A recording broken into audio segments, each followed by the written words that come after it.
Hey friends, welcome to the channel. My name is Craig. Today we're going to be looking at how we can get your Ableton Push 3 set up with external MIDI controllers. We'll look at two different types of MIDI controllers you can use. We'll look at why and how and all the things in between. So without further ado, let's get set up.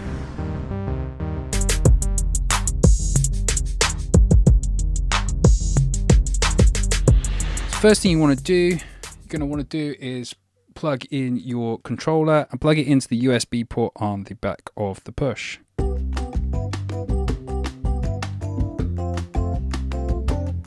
Once that's in, we want to go to the Setup tab.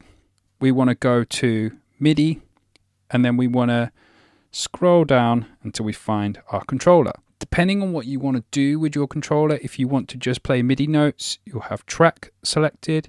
If you want to control parameters such as cutoff filters, send and returns, you need to have remote turned on. Then if we go down to here and we choose it to the output, we can go down to LPT 8. On our MIDI controller, if we set the internal sync to external, then when we press play in Ableton Live, if we have that dial turned on, it will sync. Okay, so we're all set up. So we'll come out of this page here.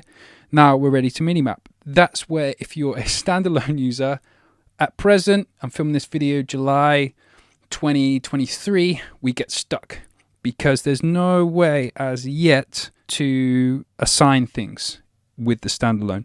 What we have to do is send our set to the computer, do the mappings in Ableton Live on the computer, then send it back to our Push. So let's look at doing that. So in Ableton Live, I'm going to map the cutoff frequency of this synth.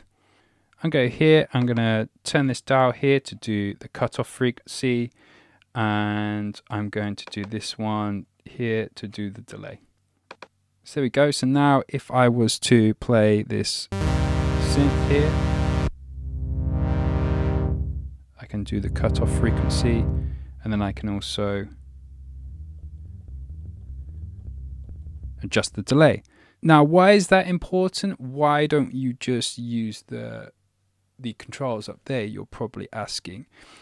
There's this annoying thing with the Push. Say if I had a clip in this view here going, so if I press play like this and I started adjusting the cutoff frequency,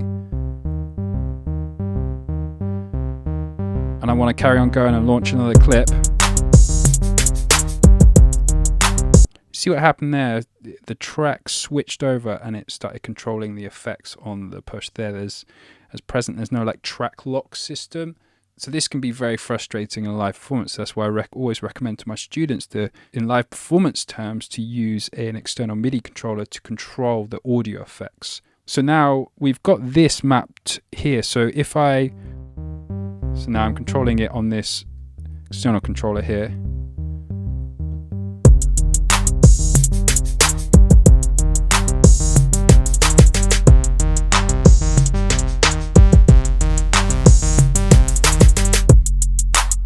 So it doesn't matter that I'm changing the channels there, which is really cool. Now let's look at using multiple controllers with this one port. For that, we will need a USB hub.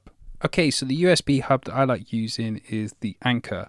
It's powered, so it's a lot more reliable. This goes straight into the same port. Then you have 7 more inputs into that one port, which is quite cool, especially if you're a standalone user. You can have another 7 MIDI controllers, which is cool. So I'm just going to pop that down there. So the two controllers that I've got popped in here, I've got the Launchpad and I've got this Akai LPD8, which we were looking at earlier. Now, the great thing with having the Launchpad is we can have our keys mode here. So I can go and arm the track. I open up my...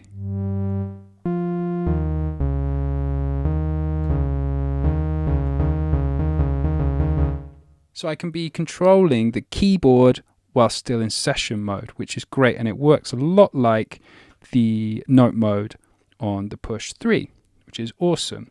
And then we can have our dials here. Now the other really cool thing about having a Launchpad is we have this custom mode, which we can set up the Launchpad to be a custom controller. See, I have like a drum group here. If you want to learn more about how to set this up in a lot more in depth, I do have another video here how I think that this is the ultimate and perfect companion for the Push 3. So check that out. What I got here is I've got a fader and I've got some MIDI notes. So I can go into Ableton. What I'm going to do is I'm going to go Command M. I'm going to map the reverb to this dial here. Then I'm going to map the mute button to this dial here. So let's take that out. Hey there, if you're watching this, it means you're probably interested in the Ableton Push 3. If you're unsure on how to get started with it all and need a little bit of help, you should check out my new Ableton Push 3 course, the step-by-step guide. You'll dive deep into all the amazing features of the Push 3. You'll look at creative workflows and engaging exercises. You'll go from beginner to pro in next to no time. So if this sounds like something you might be interested in, click the link below, go and grab yourself an exclusive discount, and I'll hopefully see you in class soon. Anyway, let's get back to the video. Here we go. So let me bring in those things. So bring in the